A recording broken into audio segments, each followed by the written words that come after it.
that alarm clock goes off, there's at least 50% of the time where that soft little pillow is just caressing your head and you want to stay there. And it takes discipline to go, nope, I'm going to get up out of this bed and I'm going to do what I'm supposed to do.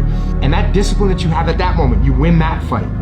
That's a big victory. That pattern will carry out throughout the day, because once you're up, well, now that I'm up, I might as well go work out because I'm already up and I feel good that I got up out of bed and I won that battle. Let me go win another battle. I'm gonna go get it done. And then when you show up at the office and there's someone that's got a big box of donuts that they're giving away for free, by the way, it's almost like an insult not to take them. But when you've already gotten up early, you had the discipline there, you already worked out, you had the discipline there, and now you see the box of donuts, you're like, no, I'm not gonna eat the donuts. And that discipline carries on throughout the day. So now you take that and you expand that out over a week and a month, and you end up with more discipline. And it starts with that simple act of getting up and getting out of bed in the morning. The price of regret is much heavier than the price of discipline. You never want to wake up one day, 1 week, 1 month, 1 year down the road and go, man, I wish I would have listened to my gut. I wish I would have done this thing. You don't want to live in regret. If there's something you want to get done in work, your relationships, school, whatever it is, do it. You should be afraid of taking risks and pursuing something meaningful. But you should be more afraid of staying where you are if it's making you miserable. The clock is ticking. And if you're miserable now and you change nothing, in 5 years, you'll be much more miserable and you'll be a lot older.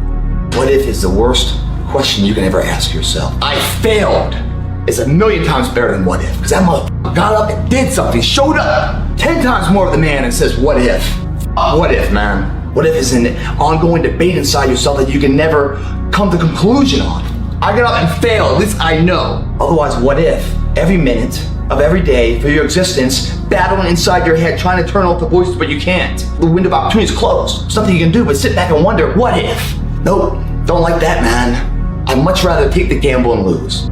I don't know what your future is, but if you're willing to take the harder way, the more complicated one, the one with more failures at first than successes, the one that has ultimately proven to have more meaning, more victory, more glory, then you will not regret it.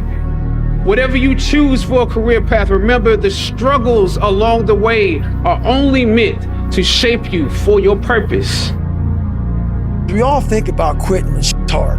It's hard to process information during pain because that pain takes over and you can't think rationally.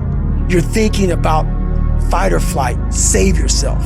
That's not a rational thought. It's not a thought that's gonna get you through hard times. Most people fail that 1 second. So what happens, what I do in that 1 second, I start thinking logically. I calm my brain down because your brain just wants to get the fuck out. It's about gaining control of your mind, putting things back in the proper perspective, and then saying, I really do want to be here, and I'm going to have a bunch of these 1 seconds, and I have to learn to control these, because if I fail one of these 1 seconds, I will not be a SEAL, I will not be a doctor, I will not be a lawyer, I will not be whatever the fuck it is. It's all about your mind takes control of you. You have to say, fuck you, I run this motherfucker.